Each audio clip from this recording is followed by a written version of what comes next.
Praise the lord. ప్రభునందు ప్రియమైన దేవుని పిల్లలందరికీ నా ప్రత్యేకమైన శుభములు తెలియజేస్తున్నాను. ప్రియులారా, కల్వరి మార్గం పాల్ పృథ్వీ మినిస్ట్రీస్ వారి సారథ్యములో ప్రతి నెల మొదటి తేదీ ఉదయం 9 గంటలకు Sarapaka Bhadrachalam Calvary glory church నందు తైలాభిషేక వాగ్దాన పండుగ జరుగుతుంది. ఈ ఆరాధనకు ఇప్పటికే వేలాది మంది ప్రజలు పాల్గొని దేవుని కార్యాలు పొందుకున్నారు.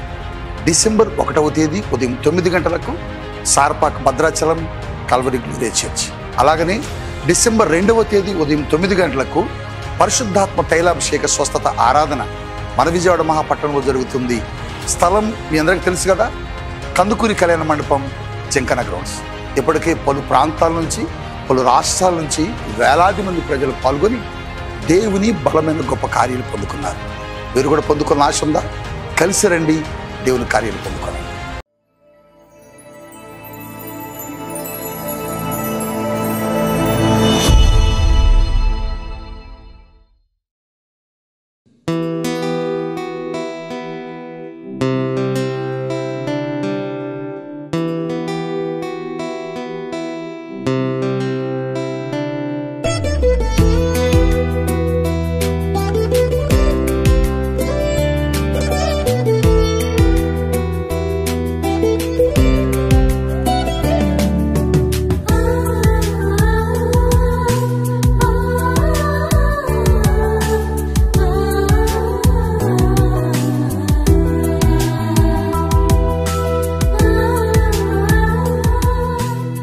ప్రైజ్ లార్డ్ అండి.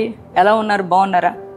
ప్రతిదినము మరి యేసుతో ప్రతిదినం అనే ఆధ్యాత్మికమైన కార్యక్రమాన్ని వీక్షిస్తూ మీరు ఎంతగానో బలపరచబడుతున్నారు కదా. మరి ఈ కార్యక్రమాలు మీకు ఎంతో ఆశీర్వాదకరంగా, దీవెనకరంగా ఉన్నాయని మీరు మాకు తెలియజేస్తున్నప్పుడు మేము ఎంతగానో సంతోషిస్తున్నాం, దేవుని నామాన్ని మహిమపరుస్తున్నాం. ప్రియ దేవుని బిడ్డలారా, మరి ఈ ఉదయకాలం కూడా దేవుడు శ్రేష్టమైన ప్రశస్తమైన వాగ్దానం మనకిచ్చారు. ఆ వాగ్దానం ఏమిటో చదువుకుందాం. రాజులు 2వ గ్రంథము 20వ అధ్యాయము 5వ వచనం చివరి భాగాన్ని చదువుకుందాం. నేను నిన్ను బాగు చేసేదను. ప్రైజ్ ద లార్డ్ అండి. ఎంత చక్కటి మాట కదా. నేను నిన్ను బాగు చేస్తానని ప్రభు అన్నారు. దేవుని బిడ్డ, ఈరోజు నీ పరిస్థితులు అస్తవ్యస్తమై ఉన్నాయా? ఒకవేళ నీ కుటుంబం ఈ రోజున చెడిపోయి ఉందా? ఈ రోజున నీ కుటుంబం పాడైపోయి ఉన్నదా? ఈరోజు నీ బిడ్డల జీవితం పాడైపోయి బాగు చేసేవారు లేక ఎంతగానో బాధపడుతున్నారా? కృంగిపోయి ఉన్నారా? నా పరిస్థితులన్నీ కూడా తారుమారైపోయినాయండి, నా పరిస్థితులన్నీ అస్తవ్యస్తమైపోయినాయండి, వ్యాపారం అలాగే కుటుంబం ఇలాగే అన్ని రకాల నా జీవితం అంతా కూడా పాడైపోయిన స్థితిలో ఉంది అనుకుని బాధపడి కృంగిపోతున్నారా? దేవుని బిడ్డ, అలాగే శరీరం అంతా కూడా కుళ్ళిపోయిందా? ఒకవేళ ఆరోగ్యమే లేకుండా ఉన్నారా? నన్నెవరు బాగు చేస్తారు? ఈ రోగం నుంచి నాకు ఎవరు విడుదలిస్తారు అని బాధపడుతూ కృంగిపోయి నలిగిపోయిన స్థితిలో ఉన్నారా?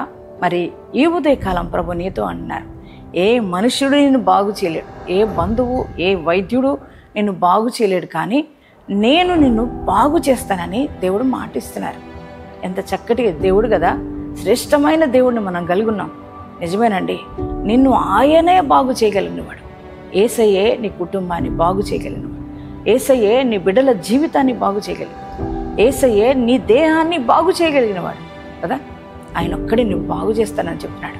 ఇంకా నీ ప్రతికూలమైన పరిస్థితుల్లో ఉండి కృంగిపోయి ఉండొద్దు, దిగులుతో ఉండొచ్చు. దేవుని బట్టి ధైర్యం తెచ్చుకో. యేసయ్య నిన్ను బాగు చేయబోతున్నాడు. నీ పరిస్థితులు బాగోబోతున్నాయి. అందుకే సంతోషంతో థ్యాంక్స్ చెప్పి యేసయ్యకు మరి ఈ వాగ్దానం నీ హృదయంలోకి రిసీవ్ చేసుకో.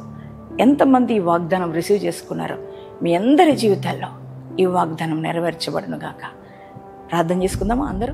Thank you father. పరిశుద్ధ మహోన్నతుడు దేవా, నీకు వందనాలు. ఈరోజు ఉదయ కాలపు వేళ మీరు ఇచ్చిన శ్రేష్టమైన వాగ్దానాన్ని బట్టి వందనాలు. నేను నిన్ను బాగు చేసేదనని చెప్పిన గొప్ప దేవుడివి, నీకు వందనాలయ్యా. అవునయ్యా, నువ్వు మాత్రమే మమ్మల్ని బాగు చేయగలిగినవాడు. ఏ మనుష్యుడి వల్ల కాదు మా జీవితాలు బాగు చేయడం, అది నీకే సాధ్యమయ్యా. ఈరోజు ఈ వాగ్దానం వింటున్న బిడ్డల యొక్క జీవిత పరిస్థితులు ఒకవేళనైనా పాడైపోయిన స్థితిలో ఉన్నారేమో అయ్యా. జీవితం అంతా అస్తవ్యస్తమైపోయి ఎవరు బాగు చేసేవారు లేక అయ్యా నిరాశ నిస్పృహల మధ్యలో ఉన్నారేమో తండ్రి. యేసయ్యా, మా జీవితాలు ఎలా బాగుపడితే, మా కుటుంబాలు ఎలా బాగుపడితే, మా ఆర్థిక పరిస్థితులు ఎలా బాగుపడతాయని ఆశతో ఎదురు చూస్తున్నారేమో నాయన.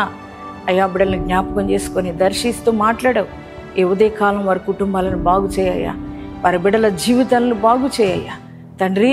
వారి శరీరాల్లో ఉన్న ప్రతి రోగం నుంచి అయ్యా, వ్యాధి నుంచి వారికి విడుదల ఇవ్వండి, వారిని బాగు చేయండి. నీ గాయపడిన హస్తం వారి మీద చాపి వారిని స్వస్థపరచమని ప్రార్థిస్తున్నాను. యేసయ్యా, రక్షణ లేని కుటుంబాలకు రక్షణ ఇవ్వండి, రక్షణ లేని బిడ్డలకు మారు మనసు రక్షణ దయచేయండి. ప్రభువా నీకే స్తోత్రాలు అయ్యా. కుటుంబంలో నీ కార్యాలు జరుగునుగాక ప్రభా. వారు చెదిరిపోయిన కుటుంబాలు కట్టబడి అయ్యా నీ నామానికి మహిమకరంగా వారు నిలవబెట్టమని నాయన ఈరోజు మ్యారేజ్ డేస్, బర్త్డే చేసుకున్న ప్రతి వారిని దీవించి ఆశీర్వదించమని నజరేయుడైన యేసు నామంలో ప్రార్థిస్తున్నాం తండ్రి. ఆమేన్.